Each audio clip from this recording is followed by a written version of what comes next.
इमरान खान को एक क्रिकेटर के रूप में तो सभी जानते हैं, लेकिन अब वो एक राइटर भी हैं, क्योंकि हाल ही में उनकी एक ऑटोबायोग्राफी छपी है, नाम है इमरान। अभी कुछ दिन पहले वो हमारे स्टूडियो में आए तो कृष्ण गोल्ड ने उनसे बातचीत की। इमरान, आमतौर से जब कोई अपनी बायोग्राफी लिखता है तो जब वो अपने कैरियर के आखिर में पहुंच जाते हैं, रिटायर्ड होने लगते हैं, तब लिखते हैं। आप तो अभी बिल्कुल पीक पे हैं अपनी। आपने ये कैसे सोचा? देखें जी, तेज बॉलर की जो पीक होती है वो ज़्यादा देर तक तो नहीं रहती, और हो सकता है कि मैं रिटायर होने वाला हूँ। इसमें कोई तेज बॉलर के लिए जिस तरह की मुझे इंजरी हुई है, हो सकता है कि ये ठीक ना हो पूरी तरह। और मैंने ये भी देखा है कि इस किताब में आपने अपने बारे में कुछ कम लिखा है, लेकिन जो आप क्रिकेट खेलते रहे हैं उसका जिक्र बहुत है। किताब में ज़्यादा मेरी कोशिश यही रही है कि जो मेरे एक्सपीरियंसेस हुए क्रिकेट में और जो मेरे ख्यालात हैं दूसरे प्लेयर्स के मुतालिक और जिस तरह पाकिस्तान में क्रिकेट खेली जाती है, कोशिश यही रही है कि उसके ऊपर ज़्यादा लिखूं। और आपने जो अपने बारे में आखिर में थोड़ा बहुत लिखा है, उसमें प्ले बॉय इमेज जो आपको दिया है यहाँ के प्रेस ने, उसके बारे में जो कुछ आपने लिखा है वो सही है? बिल्कुल जी, मैंने अपने आप को हमेशा एक क्रिकेटर समझा है और कभी ऐसा नहीं महसूस किया कि मैं कोई प्ले बॉय हूँ या जिस तरह भी कि नाइट क्लब्स में सारी रात गुजारता हूँ। ना मैं शराब ना सिगरेट तो पीता नहीं हूँ, और अपने आप को हमेशा एक बहुत हार्ड वर्किंग कह लें क्रिकेटर समझा है। और आपने दुनिया भर में क्रिकेट खेली है, वेस्ट इंडीज़, हिंदुस्तान, पाकिस्तान, जहाँ आपने दूसरे मुल्कों में क्या रवैया देखा अपनी तरफ और क्रिकेट की तरफ? सबसे ज़्यादा जो क्रिकेट मैंने एंजॉय की दुनिया में वो ऑस्ट्रेलिया में। वो इसलिए कि वहाँ जो प्लेइंग कंडीशंस कहते हैं, जो जिस तरह की वहाँ पिचेस हैं, ग्राउंड्स, क्राउड, सबसे ज़्यादा क्रिकेट के लिए अच्छी कंडीशंस मैंने ऑस्ट्रेलिया में देखी। इंडिया में जो हमारी एक सीरीज़ हुई थी वो मुझे बहुत पसंद आई।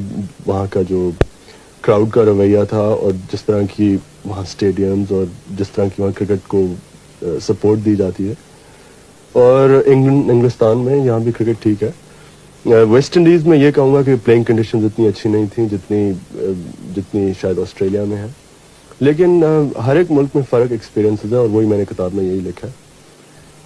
अखबार वालों का ये भी कहना है कि आप बड़े अक्खड़ मिजाज, एरोगेंट, जो उन्होंने अंग्रेजी में लफ्ज़ दिया है, इसमें कहाँ तक सच्चाई है? आप समझते हैं आप एरोगेंट हैं? मैंने तो अपने आप को कभी एरोगेंट नहीं समझा। शायद शुरू में जब इंसान को दुनिया का नहीं पता होता है, जैसे मैंने किताब में लिखा है, जब शुरू में मैं इंग्लैंड आया था, तो शायद तब कह सकता हूँ अपने आप को एरोगेंट। लेकिन मैं अपने आप को हमेशा यही शायद ये कह लें कि मुझे शायद किस्म का इंसान ज़्यादा हूँ मैं। ज़्यादा क्राउड के अंदर मुझे झिझक काफ़ी है, लेकिन एरोगेंट कभी नहीं समझा अपने आप को। लेकिन अपने मुल्कों में तो जो क्राउड है, अपने मुल्कों से मतलब हिंदुस्तान, पाकिस्तान, बांग्लादेश में ख़ास तौर से, वो तो अक्सर पिच पे इन्वेट कर देते हैं, और आपको तो आदी होना चाहिए उन सब बातों पर। नहीं जी, ये एक चीज़ के ऊपर जो ये कह लें कि मैं इसे पॉइंट ऑफ प्रिंसिपल समझता हूँ कि जब लोग मैच डिसरप्ट करते हैं या पिच के ऊपर भाग आते हैं मेरे ख्याल में इस चीज़ को प्लेयर्स का ये राइट है कि इन लोगों को इस चीज़ से रोकें और ये इनकरेज ना की जाए। और मैं हमेशा यही कोशिश किया है कि जो अगर कोई पिच के ऊपर भाग आता है इंसान, तो मैं कोशिश यही करता हूँ कि उसे सख्त तरह पेश आऊँ। लेकिन कई प्रेस के सेक्शन ने इसे इस तरह लिखा है जैसे कि मैं बहुत मगरूर हूँ और शायद इसलिए मैं लोगों से मेरा बर्ताव ठीक नहीं जो पिच के ऊपर भाग आते हैं। मैं तो ये समझता हूँ कि मेरी कोशिश हमेशा यही रही है कि लोगों को सीखना चाहिए कि जो पिच होती है वो सिर्फ प्लेयर्स के लिए। तो अब आपके क्या इरादे हैं, कब तक और क्रिकेट खेलेंगे? ये कहना तो बहुत मुश्किल है। जैसे मैंने इसी किताब में लिखा है कि मेरी कोशिश, तो मैं तो अपने आप को समझता था जब 30 साल का होऊंगा तो मैं क्रिकेट छोड़ दूंगा, लेकिन अब मैं अपने आप को अपनी पीक पे समझता हूँ और जब तक कि मैं इस पीक को मेंटेन कर सकता हूँ तब तक मैं क्रिकेट खेलूंगा। अब ये कोई पता नहीं, हो सकता है अब जब मेरी टांग ठीक हो पूरी तरह तो मैं शायद इतनी अच्छी तरह बॉलिंग ना कर सकूं जिस तरह पहले करता था। और फिर जो आपकी बाकी ज़िंदगी है उसमें शायद आप एक और किताब लिखें, इमरान वॉल्यूम 2? अभी तक तो नहीं सोचा जी, लेकिन क्या पता। इमरान, बहुत बहुत शुक्रिया।